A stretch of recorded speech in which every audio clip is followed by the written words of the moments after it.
En las audiencias judiciales de Taunton, en 1663, Julian Cox, de unos 70 años de edad, fue acusada de practicar las artes de la brujería contra una joven doncella, a consecuencia de lo cual el cuerpo de la muchacha languideció y su salud declinó.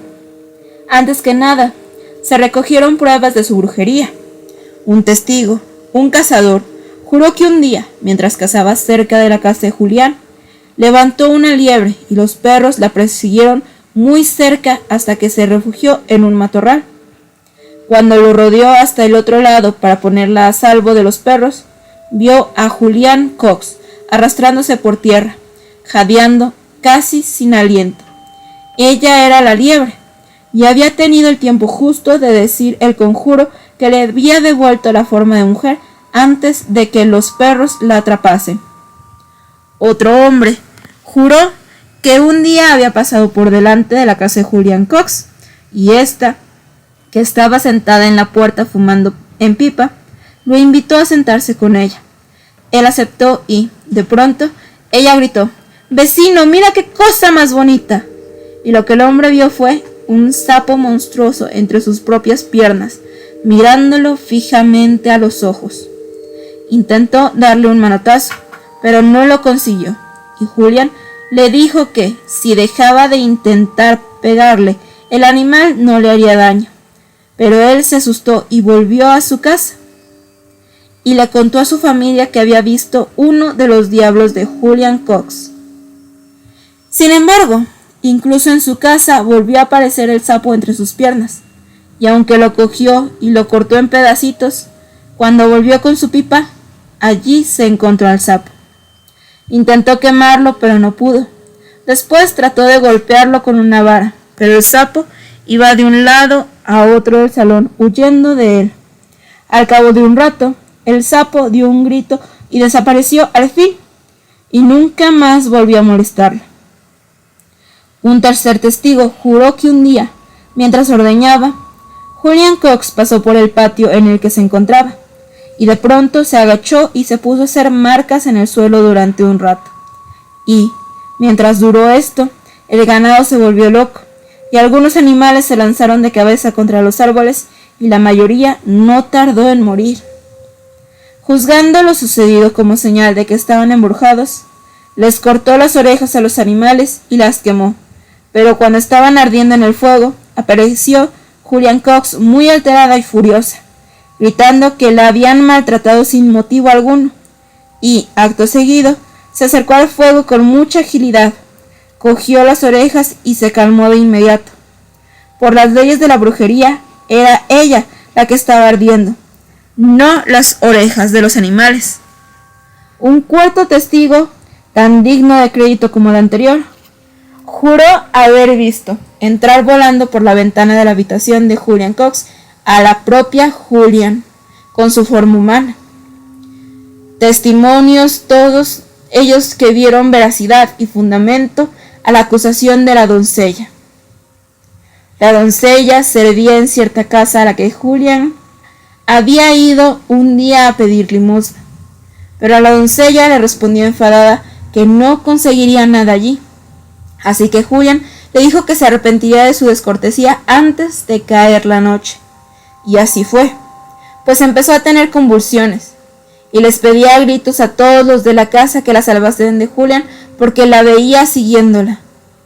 Su estado empeoró por la noche, y dijo que veía a Julian Cox y al hombre negro junto a su cama, y que le incitaban a beber, pero ella rechazó las pociones del diablo. La siguiente noche, en previsión de una disputa similar, dejó un cuchillo en la cabecera de su cama. En mitad de la noche aparecieron el espíritu de Julian y el hombre negro. Como el día anterior, así que la doncella cogió el cuchillo y apuñaló a Julian, a quien, según ella, hirió en una pierna. Todos fueron rápidamente a comprobarlo y se encontraron a Julian en su casa, con una herida reciente en la pierna, y también había sangre en la cama de la doncella. Al día siguiente, Julian se le volvió a aparecer y la obligó a comer alfileres. Esta aparición se produjo en una pared de la casa y, durante todo el día, vieron a la doncella extender su mano hacia la dicha pared, y de la pared a su boca, y parecía por el movimiento de esta última que comía algo.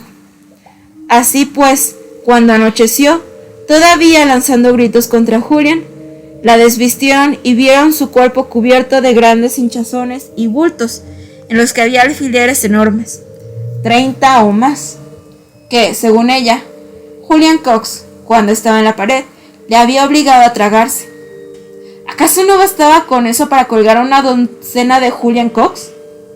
El juez Archer no tuvo ninguna duda, sobre todo cuando a este testimonio se sumó la confesión forzada de la propia Julian, de cómo el diablo la había instigado a convertirse en bruja y ella no había accedido, y de cómo una tarde, sin embargo, cuando caminaba a 1,5 kilómetros de su casa, se había encontrado con 3 personas montadas, cada una encima de una escoba y flotando a casi 2 metros del suelo.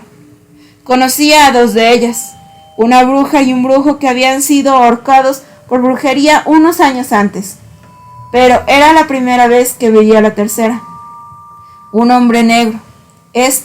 No obstante, la incitó a que le entregase su alma, y así lo hizo ella, para lo cual tuvo que pincharse un dedo y firmar con su sangre.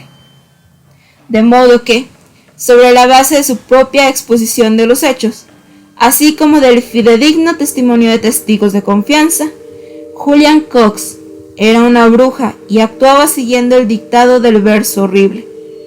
Además, puesto que era incapaz de decir el Padre Nuestro sin trabarse en la oración, y librarnos del mal, que convertía en y no nos liberes del mal, o en y líbranos no del mal, pero que en ningún caso repetía con exactitud, el juez y el jurado no pudieron sino llegar a una conclusión, que debía ser ahorcada 4 días después del juicio.